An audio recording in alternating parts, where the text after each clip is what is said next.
Hello student, from this video we are going to start a new chapter in science, that is motion. Student, हम किसी भी body को motion में तब बोलते हैं जब वो अपना पोजीशन चेंज करे, जब वो लगातार अपना पोजीशन चेंज करता है किसी स्टेशनरी ऑब्जेक्ट की तुलना में। तो जब भी कोई बॉडी किसी स्टेशनरी ऑब्जेक्ट के कंपैरिजन में अपना पोजीशन लगातार टाइम के साथ चेंज करता रहता है तो हम कहते हैं कि वो बॉडी मोशन में है।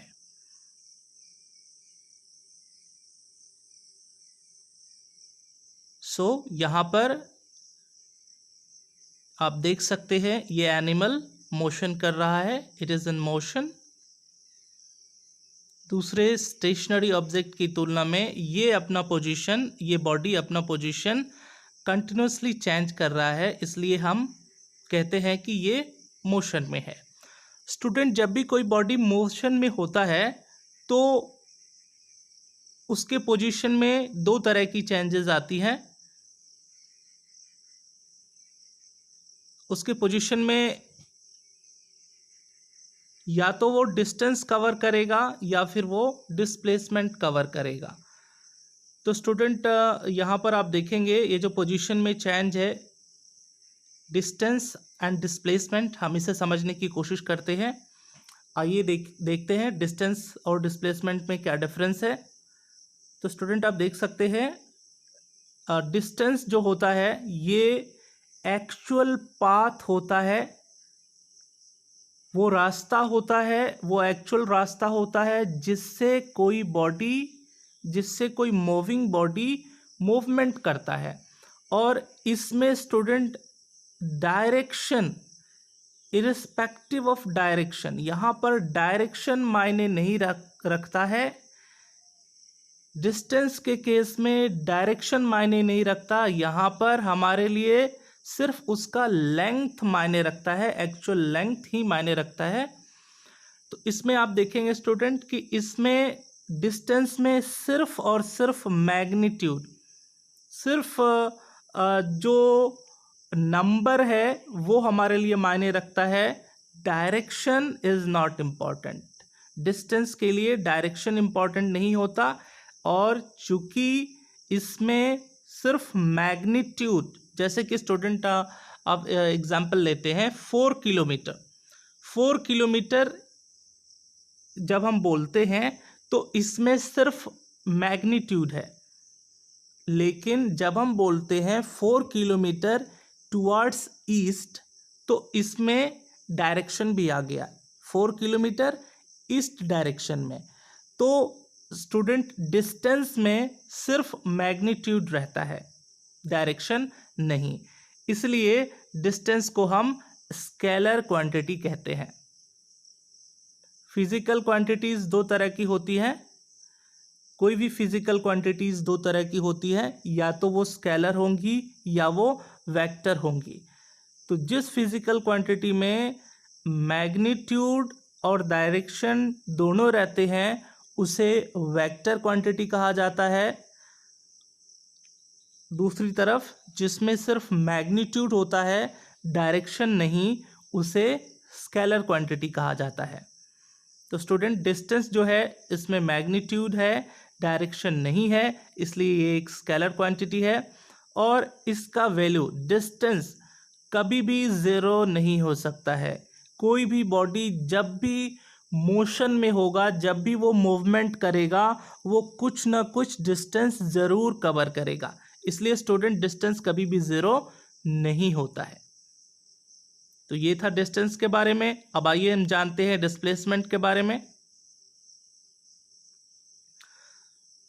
स्टूडेंट, यहाँ पर आप देखेंगे डिस्प्लेसमेंट जो है शॉर्टेस्ट डिस्टेंस है किसी भी बॉडी के इनिशियल, मतलब उसका फर्स्ट पोजीशन, एंड फाइनल, उसका लास्ट पोजीशन। सो इनिशियल और फाइनल पोजीशन के बीच उस बॉडी के, किसी भी मूविंग बॉडी के इनिशियल और फाइनल पोजीशन के बीच का शॉर्टेस्ट डिस्टेंस जो होता है उसको हम डिस्प्लेसमेंट कहते हैं। तो स्टूडेंट यहाँ पर आप देख सकते हैं डिस्प्लेसमेंट भी एक तरह का डिस्टेंस है, लेकिन वो शॉर्टेस्ट डिस्टेंस है इनिशियल, किसी भी बॉडी के इनिशियल और फाइनल पोजीशन के बीच का। और इसमें स्टूडेंट मैग्नीट्यूड और डायरेक्शन दोनों होता है, इसलिए इसे हम वेक्टर क्वांटिटी कहते हैं। और ये इसका वैल्यू ज़ीरो हो सकता है स्टूडेंट। मान लीजिए कोई बॉडी मूवमेंट स्टार्ट किया और मूवमेंट स्टार्ट करने के बाद मानते हैं हम कि 4 किलोमीटर वो चला और 4 किलोमीटर चलने के बाद वो दोबारा उसी जगह पर चला आता है जहाँ से उसने मूवमेंट स्टार्ट किया है, तो उसका जो डिस्प्लेसमेंट होगा स्टूडेंट वो ज़ीरो हो जाएगा। डिस्टेंस उस बॉडी ने 4 किलोमीटर कवर किया है, लेकिन डिस्प्लेसमेंट मतलब इनिशियल पोजीशन और फाइनल पोजीशन के बीच का जो डिस्टेंस है वो ज़ीरो हो जाएगा जब कोई ऑब्जेक्ट जहाँ से चला था वहीं पर आकर के रुक जाता है।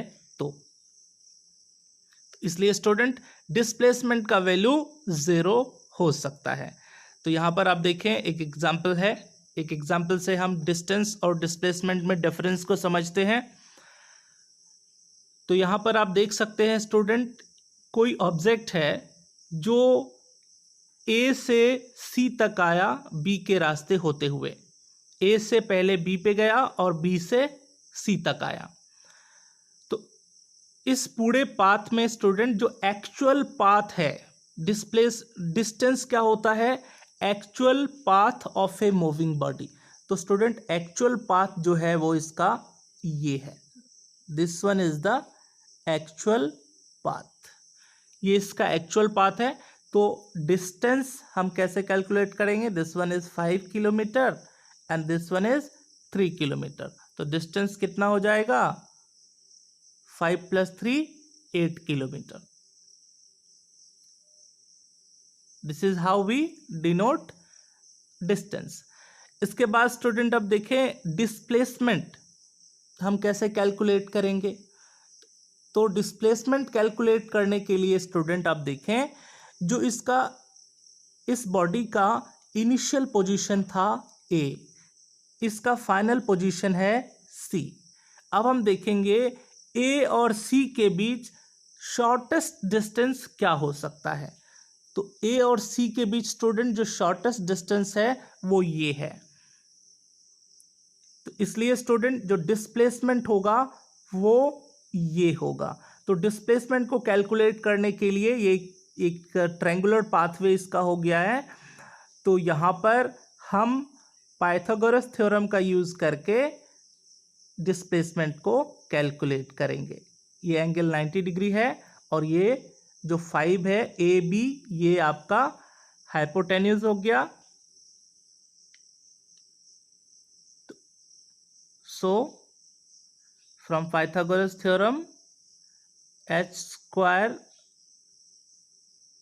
equals to p² plus b², sorry, p² plus b², इसी का यूज़ करते हुए हम कैलकुलेट करते हैं डिस्प्लेसमेंट का वैल्यू। तो यहाँ पर हमें बेस निकालना है स्टूडेंट। तो यहाँ पर हमारे लिए फार्मूला मॉडिफाई करके हो जाएगा b equals to √h² minus p²।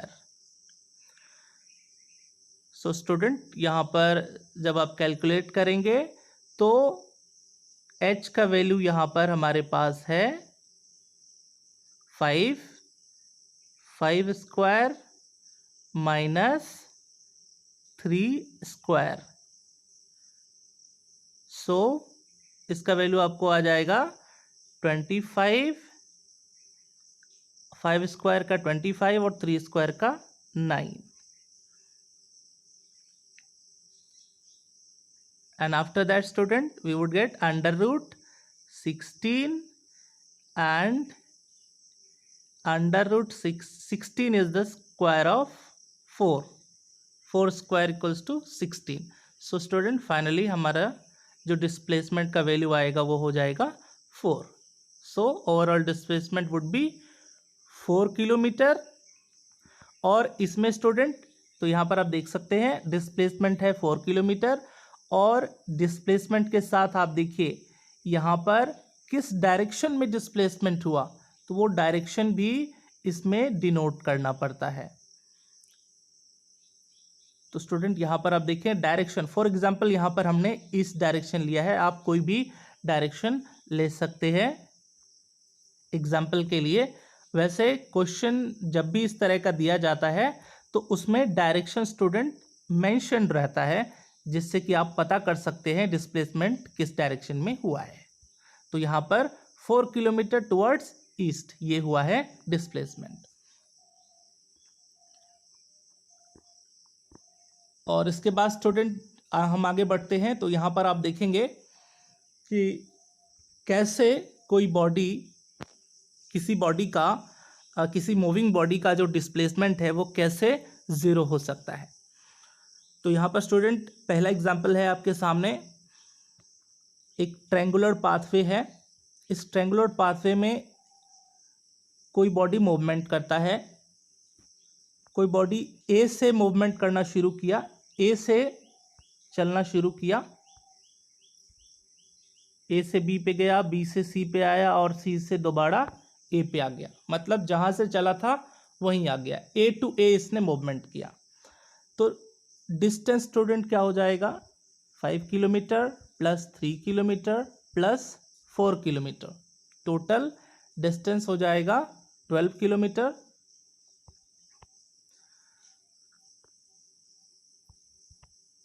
जबकि डिस्प्लेसमेंट देखें स्टूडेंट, डिस्प्लेसमेंट हो जाएगा 0 क्योंकि ये जहाँ से चला था वहीं पर आ गया, इसलिए डिस्प्लेसमेंट हो जाएगा 0. फिर स्टूडेंट हम आते हैं दूसरे एग्जाम्पल की तरफ. ये एक सर्कुलर पाथवे है. इस सर्कुलर पाथवे में एक सर्कुलर ट्रैक में कोई बॉडी मूवमेंट करता है और ए टू ए इसने मूवमेंट करना शुरू किया ए से और दोबारा मूवमेंट करते हुए ये ए पर आ गया. तो इसमें आप देखें स्टूडेंट ये जो सर्कुलर पाथवे बना है इस तरह से ये सर्कल का सरकमफ्रेंस हो गया इसका पूरा पाथवे. तो सर्कल का जो सरकमफ्रेंस होता है उसका जो वैल्यू होता है student that is 2 pi R. तो इसके डिस्टेंस को हम कैसे कैलकुलेट करेंगे, इसने कितना डिस्टेंस कवर किया 2 पाई आर डिस्टेंस कवर किया. लेकिन स्टूडेंट जब हम डिस्प्लेसमेंट की बात करेंगे तो डिस्प्लेसमेंट में क्या हो जाएगा, ये जहाँ से चला था वहीं पर आ गया, इसलिए डिस्प्लेसमेंट क्या हो जाएगा 0. सो स्टूडेंट इन सारे एग्जाम्पल्स से आप देख सकते हैं कि डिस्टेंस कभी भी 0 नहीं होता है जबकि डिस्प्लेसमेंट 0 हो सकता है. इसके बाद स्टूडेंट हम आगे बढ़ेंगे. आगे हमें पढ़ना है uniform and non uniform motion. तो स्टूडेंट आप देखें कोई भी बॉडी जब इक्वल डिस्टेंस कवर करता है इक्वल टाइम इंटरवल में, when a body covers equal distance, कोई बॉडी मूवमेंट कर रहा है और इक्वल टाइम इंटरवल पे इक्वल डिस्टेंस कवर करता है तो हम कहेंगे कि वो बॉडी मोशन में है. जैसे मान लीजिए कोई बॉडी है वो 5 मिनट में 2 किलोमीटर का डिस्टेंस तय करता है, नेक्स्ट 5 मिनट में भी 2 किलोमीटर का और उसके नेक्स्ट 5 मिनट्स में भी 2 किलोमीटर का. तो हर एक 5 मिनट्स पे 2 किलोमीटर्स का डिस्टेंस वो कवर करता जाता है, तो उसके मोशन को हम कहेंगे uniform motion.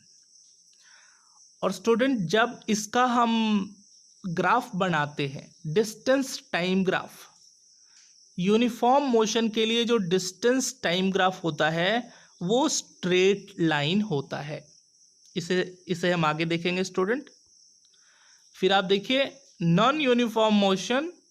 Non uniform motion में कोई बॉडी इक्वल टाइम इंटरवल में अनइक्वल डिस्टेंस कवर करता है। इट मीन्स स्टूडेंट कि कोई बॉडी है, वो मान लीजिए 5 मिनट में उसने 2 किलोमीटर कवर किया और नेक्स्ट 5 मिनट में उसने 4 किलोमीटर कवर कर लिया, फिर नेक्स्ट 5 मिनट में उसने 10 किलोमीटर डिस्टेंस कवर कर लिया। तो इस तरह से वो इक्वल टाइम इंटरवल में, दैट इज 5 मिनट्स में, उसका जो डिस्टेंस कवर्ड है वो चेंज होता जा रहा है, वो या तो बढ़ रहा है या घट रहा है। तो ऐसे बॉडी के मोशन को हम कहेंगे नॉन यूनिफॉर्म मोशन। और स्टूडेंट यहाँ पर आप नोट कर सकते हैं, नोट करेंगे कि नॉन यूनिफॉर्म मोशन का जो डिस्टेंस टाइम ग्राफ होता है वो कर्व्ड लाइन होता है। तो स्टूडेंट यहाँ पर आप देखें यूनिफॉर्म मोशन, ये फर्स्ट जो बॉडी है, जो पहली कार आपको दिख रही है, वो यूनिफॉर्म मोशन में है।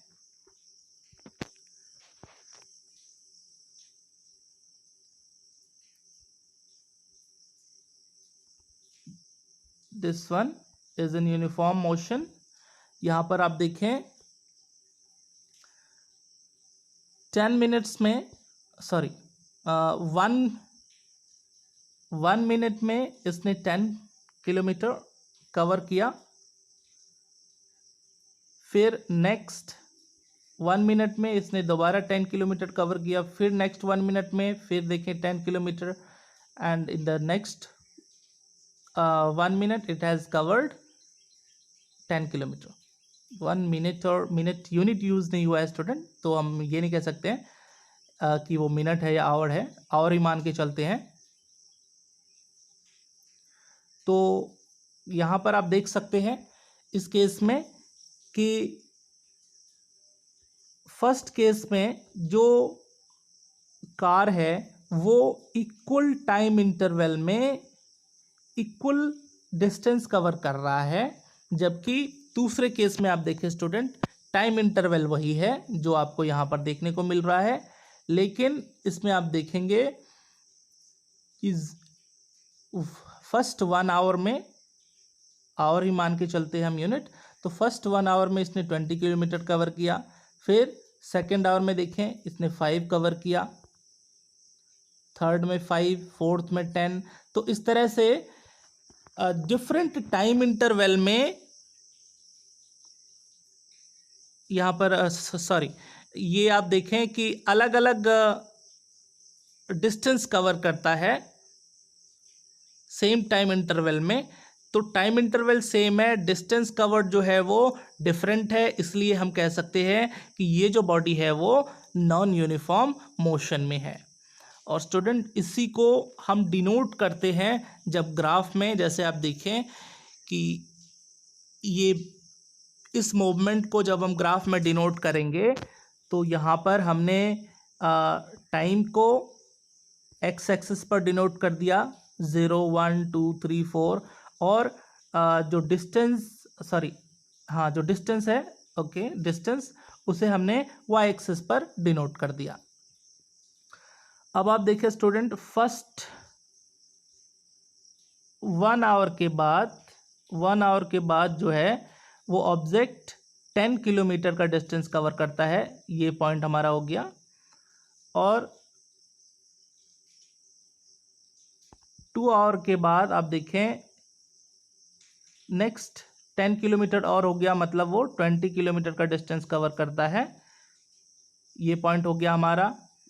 और फिर आप आगे बढ़ते हैं, थर्ड आवर के बाद 30 किलोमीटर का डिस्टेंस कवर करता है, और फोर्थ आवर के बाद 40 किलोमीटर का डिस्टेंस कवर करता है। तो इन सब डॉट्स को जब आप मिलाएंगे स्टूडेंट तो आपको मिलेगा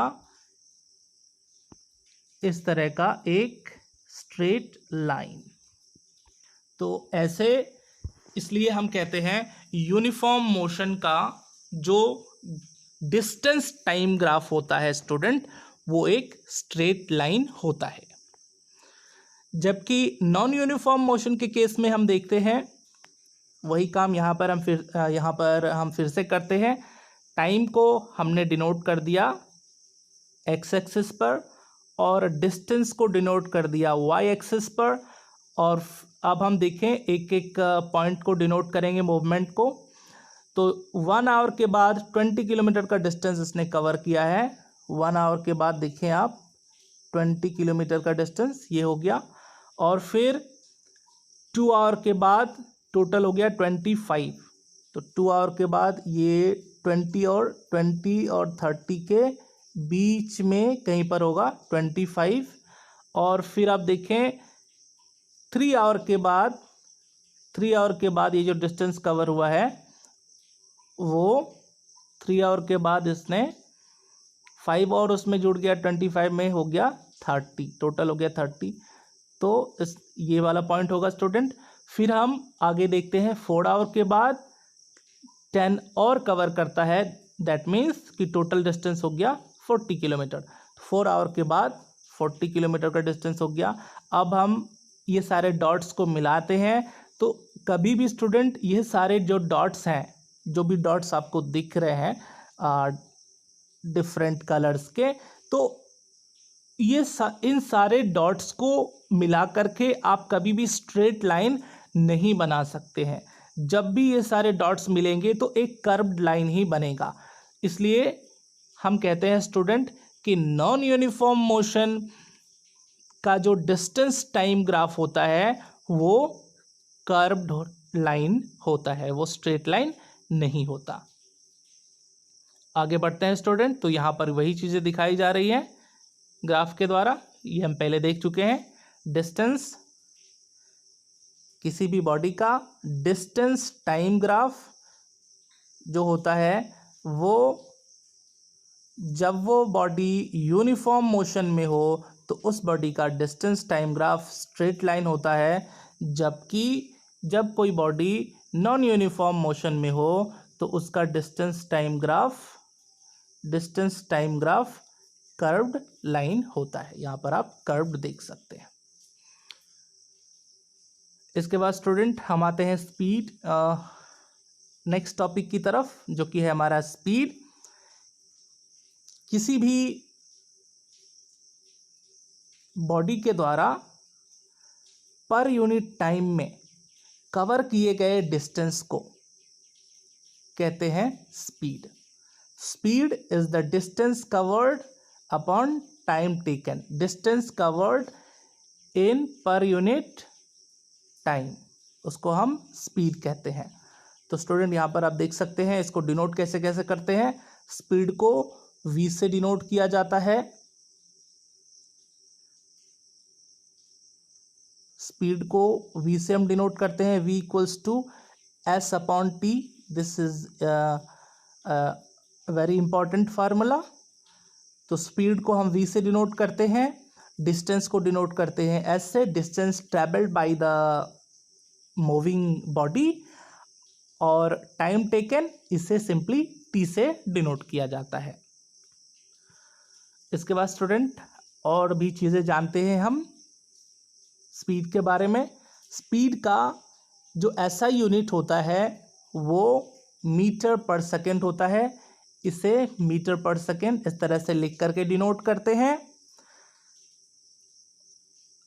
लेकिन स्मॉलर स्पीड वैल्यूज़ को, जब कभी बहुत कम स्पीड को दर्शाना हो तो उसके लिए स्टूडेंट सेंटीमीटर्स पर सेकेंड का यूनिट यूज़ कर सकते हैं हम, और इसको डिनोट किया जाता है इस तरह से, सेंटीमीटर पर सेकेंड। फिर आप देखें जब हाई स्पीड वैल्यूज़ को डिनोट करना हो तो हम किलोमीटर पर आवर का यूनिट यूज़ करते हैं। माइल्स पर आवर का भी यूनिट यूज़ होता है। किलोमीटर पर आवर, इस तरह से इसको हम डिनोट करते हैं। और स्टूडेंट स्पीड जो है ये एक स्केलर क्वांटिटी है, क्योंकि इसमें डिस्टेंस, ये है distance covered per unit time. और डिस्टेंस तो स्टूडेंट वो खुद एक स्केलर क्वांटिटी है, क्योंकि डिस्टेंस में डायरेक्शन नहीं होता है, इसलिए स्पीड भी स्केलर क्वांटिटी कहलाता है। और इसके बाद स्टूडेंट हम जानेंगे दो इंस्ट्रूमेंट के बारे में। यहाँ पर आप देख सकते हैं, यहाँ पर दोनों इंस्ट्रूमेंट आपको दिख रहा है। तो पहला इंस्ट्रूमेंट है स्टूडेंट जो किसी भी मूविंग बॉडी का स्पीड बताता है। तो यहाँ पर आप देख सकते हैं, ये जो आपको दिख रहा है 0, 20, 40, 60, 80, दैट इज 100, 120, 140। तो ये जो है स्पीड है स्टूडेंट। और ये यहाँ पर आप जो निडल देख रहे हैं, ये निडल आपको स्पीड शो करता है। इसलिए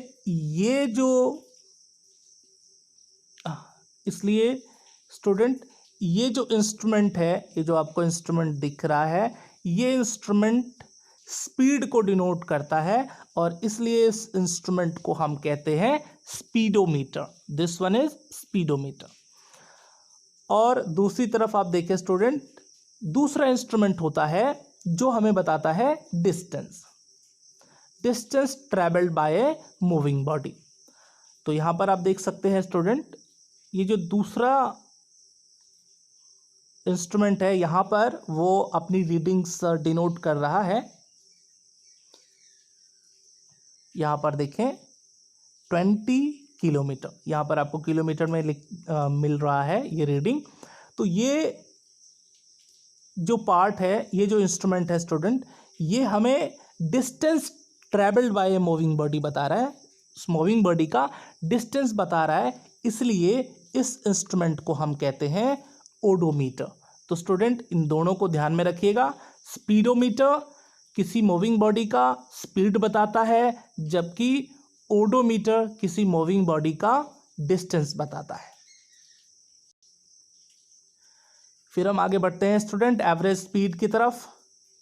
तो एवरेज स्पीड क्या होता है? एवरेज स्पीड होता है total distance travelled by a moving body divided by total time taken. So that is average speed.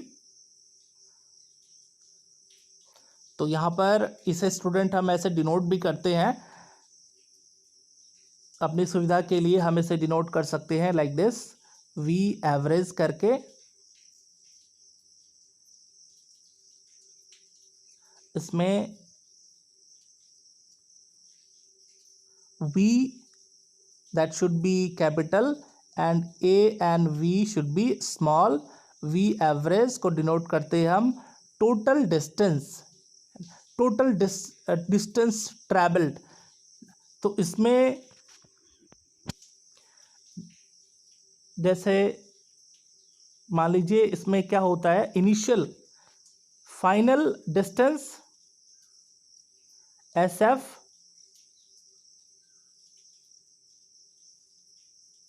Minus initial distance SI and final time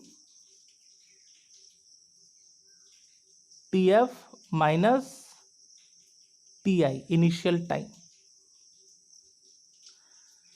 और इसको स्टूडेंट हम सिंप्लीफाई कर सकते हैं इस तरह से कि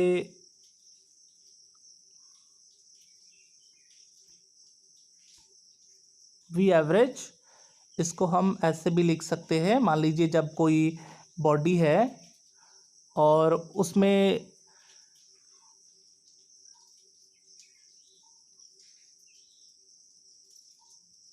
दो डिफरेंट डिस्टेंस को डिनोट किया गया है डिफरेंट टाइम इंटरवल पे, तो उसे हम ऐसे लिख सकते हैं v equals to S1 plus S2 upon T1 plus T2।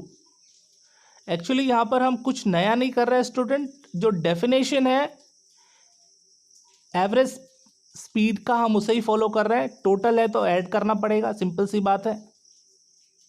जितना भी डिस्टेंस हमें दिया जाएगा या जो भी टाइम टेकन होगा उसको हम सिंपली ऐड करेंगे एवरेज स्पीड निकालने के लिए। इसके बाद स्टूडेंट एक और चीज़ आपको देखने को मिल रहा है, यूनिफॉर्म स्पीड। यूनिफॉर्म स्पीड में क्या होता है कि कोई भी ऑब्जेक्ट जो है वो इक्वल टाइम इंटरवल में इक्वल डिस्टेंस कवर करता है यूनिफॉर्म स्पीड में, just like uniform motion. Uniform speed example है यूनिफॉर्म मोशन का। और इसके बाद स्टूडेंट हमारे सामने आया है 2 क्वेश्चन, इससे हम बनाएंगे। तो यहाँ पर आप देखें फर्स्ट क्वेश्चन में हम देखते हैं, a car travels 30 kilometres per hour at a uniform speed of this one is, I think this one is a bit wrong. A car travels 30 kilometre per hour नहीं होगा, यहाँ पर 30 किलोमीटर होगा simply. Where is the eraser? 30 kilometre,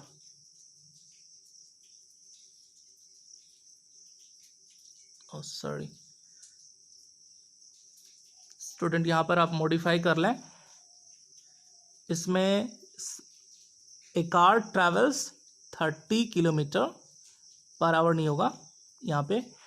A car travels 30 kilometre at a uniform speed of 40 kilometre per hour and the next 30 kilometre at a uniform speed of 20 kilometre per hour. तो इसका हमें क्या निकालना है? Average speed. तो student यहाँ पर आप देख सकते हैं, आपको ये बताया जा रहा है कि कोई कार है जो first 30 kilometre 40 kilometre per our की यूनिफॉर्म स्पीड से ट्रैवल कर रहा है, जबकि next 30 kilometre 20 kilometre per our की स्पीड से ट्रैवल कर रहा है। तो स्टूडेंट यहाँ पर हम क्या करेंगे, सबसे पहले इसको हमने इस तरह से डिनोट किया है। इस तरह का डायग्राम आप चाहें तो बना सकते हैं, that is easier for solving this type of problems. तो इसमें देखिए स्टूडेंट, यहाँ से उसने उस बॉडी ने मूवमेंट शुरू किया और 30 kilometre, this one is S1। यहाँ पर 2 तरह का डिस्टेंस है। तो फर्स्ट डिस्टेंस जो इसने कवर किया दैट इज S1 30 किलोमीटर, और सेकेंड डिस्टेंस जो इसने कवर किया दैट इज S2, वो भी कितना है 30 किलोमीटर। और फर्स्ट डिस्टेंस जो इसने कवर किया था उसमें यूनिफॉर्म स्पीड क्या था 40 किलोमीटर पर आवर। तो ये हो जाएगा हमारा V1 कितना हो जाएगा 40 किलोमीटर पर आवर। और सेकेंड डिस्टेंस जो इसने कवर किया था next distance 20 kilometre per our की यूनिफॉर्म स्पीड से, इसलिए हमारा V2 हो जाएगा 20 किलोमीटर पर आवर। तो स्टूडेंट यहाँ से हमें पता चल गया S1 क्या है हमारा, V1 क्या है, S2 क्या है, V2 क्या है। लेकिन स्टूडेंट जैसे कि आप यहाँ इस फॉर्मूला से देख सकते हैं, इसमें हमें क्या क्या चाहिए, V एवरेज निकालने के लिए क्या क्या चाहिए। V एवरेज निकालने के लिए हमें चाहिए S1 S2, ये हमें पता है, लेकिन उसके साथ साथ हमें चाहिए T1 T2। तो T1 T2 हमें नहीं पता है इस केस में, तो यहाँ पर स्टूडेंट हमको ये निकालना पड़ेगा, T1 T2 निकालना पड़ेगा। तो उसको निकालने के लिए स्टूडेंट यहाँ पर आप देखें, हम जानते हैं V equals to S upon T, और इसको इसमें से हमको T निकालना है, तो क्रॉस मल्टीप्लिकेशन कर देंगे। T जो है वो ऊपर चला जाएगा, V नीचे चला आएगा, तो T का वैल्यू क्या हो जाएगा, T equals to S upon V। तो इसी तरह से इसी फॉर्मूला को यहाँ पर स्टूडेंट अप्लाई करके हम निकालेंगे T1 T2। तो चूंकि T है T equals to S upon V, इसलिए यहाँ पर T1 इक्वल्स टू क्या हो जाएगा, T1 इक्वल्स टू T1 हो जाएगा equals to S1 upon V1। तो यहाँ पर आप देखिए स्टूडेंट S1 कितना है, S1 है आपका 30 और V1 कितना है, V1 है 40। उसी तरह से आपका T2 क्या हो जाएगा, T2 equals to S2 upon V2। तो आपका S2 कितना है स्टूडेंट 30 और V2 कितना है 20 हमने यहाँ लिख दिया। और उसके बाद यहाँ पर आप 0 0 को कैंसिल करेंगे, ये कैंसिल करेंगे तो आपको आ जाएगा T1 equals to 3/4 and T2 equals to 3/2। और हम मान के चलते हैं यहाँ पर यहाँ आवर में है, ये सारे जो टाइम मिल रहे हैं आपको वो आवर में है। तो इस तरह से स्टूडेंट हमें मिल गया T1 T2 का वैल्यू हमें मिल गया। अब हम एवरेज स्पीड निकालेंगे, दैट इज वी एवरेज। और वी एवरेज निकालने के लिए देखिए student, this is the formula average V average. इसमें वी एवरेज क्या होता है, एवरेज स्पीड क्या होता है, total distance covered upon total time taken. तो डिस्टेंस कितना कवर हुआ, total distance, that is S1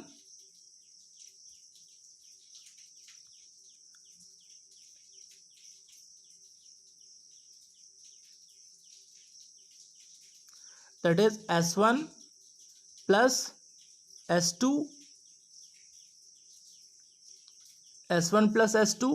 and total time taken is T1 plus T2.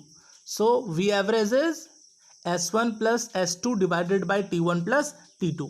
तो स्टूडेंट S1 का वैल्यू कितना है 30, S2 का वैल्यू कितना है 30 और T1 प्लस T1 का वैल्यू आप देख सकते हैं 3/4 प्लस T2 का वैल्यू 3/2।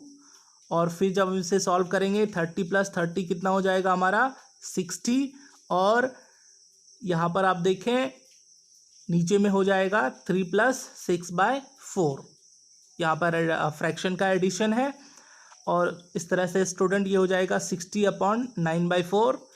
और फिर आप जब सॉल्व करेंगे इसको तो वी एवरेज आपके पास आएगा 60 × 4/9 that is 240/9 that is 26.6 kilometre per our.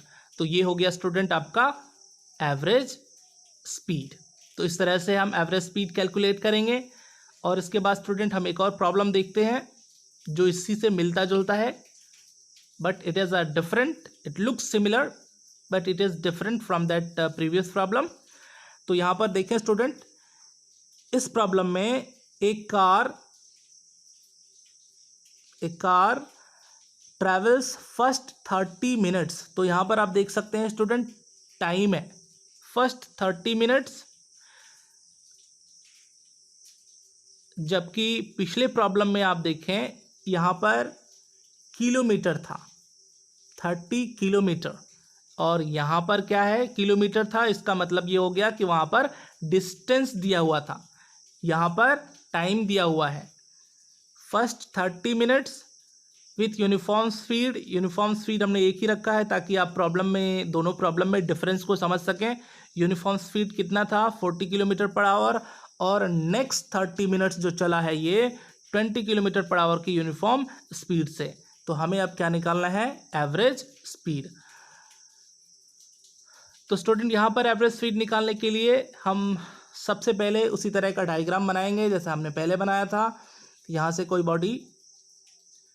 से किसी बॉडी ने मूवमेंट शुरू किया, इसको थोड़ा जूम कर लेते हैं।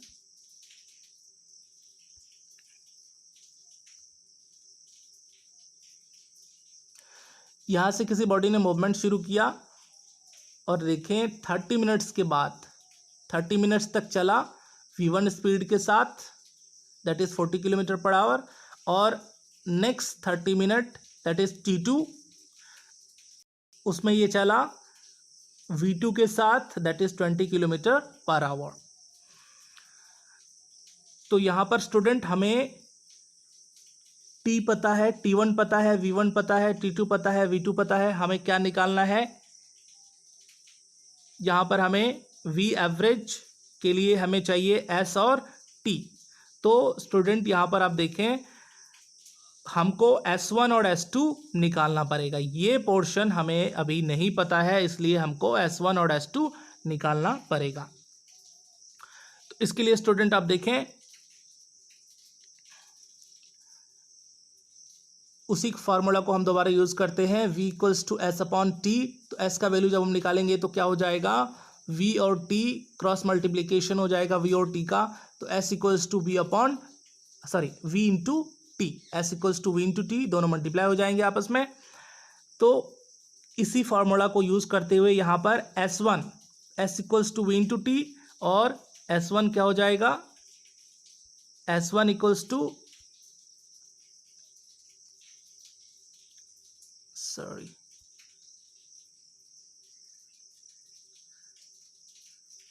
S1 equals to V1 into T1, और इसी तरह से S2 क्या हो जाएगा, S2 equals to V2 into T2। तो इन्हीं फार्मूला को यूज़ करके स्टूडेंट यहाँ पर हम वैल्यू निकालेंगे। देखिए S1 का वैल्यू क्या हो जाएगा, V1 कितना है 40, T1 कितना है, और यहाँ से स्टूडेंट टाइम जो है ये मिनट में दिया हुआ है, इसको हम क्या किस में कन्वर्ट करेंगे, आवर में कन्वर्ट करेंगे। तो ये चीज़ स्टूडेंट आप ध्यान रखें, हमेशा यूनिट कभी भी डिफरेंट नहीं होना चाहिए। किलोमीटर पर आवर है तो टाइम हमेशा आवर में होना चाहिए, तो इसको हमने आवर में कन्वर्ट किया, 30/60 that is half hour, 30 minutes में का मतलब है आधा घंटा, हाफ आवर। तो 40 इंटू हाफ ये हो गया हमारा S1, इसको मल्टीप्लाई करेंगे तो ये आपको आएगा 20, और S2 हो गया student 20 into half that is 10, 20 का हाफ हो गया 10। तो स्टूडेंट इस तरह से हमें मिल गया S1 और S2। अब हम चलेंगे एवरेज स्पीड निकालने की तरफ। तो यहाँ पर देखिए स्टूडेंट, एवरेज स्पीड के लिए वही फार्मूला है, नथिंग डिफरेंट। फार्मूला यहाँ पर भी सेम है, वही है।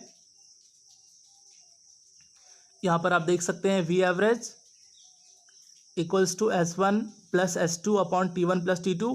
S1 का वैल्यू है स्टूडेंट दैट इज 20, S1 का वैल्यू 20 रख दिया, S2 का वैल्यू 10 रख दिया। टाइम T1 का वैल्यू हाफ है, T2 का वैल्यू हाफ है, वो रख दिया हमने। तो इस तरह से स्टूडेंट ऊपर हमें हो गया 20 प्लस 10 30, और नीचे ये हो जाएगा 2/2 that is 1, 30/1 that is 30 kilometre per our. इस तरह से हमें V एवरेज मिल गया 30 kilometre per our.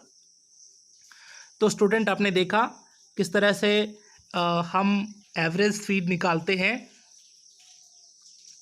Average speed के लिए टोटल डिस्टेंस कवर्ड हमें कैलकुलेट करना होता है, और उसको हम डिवाइड करते हैं टोटल टाइम टेकन से।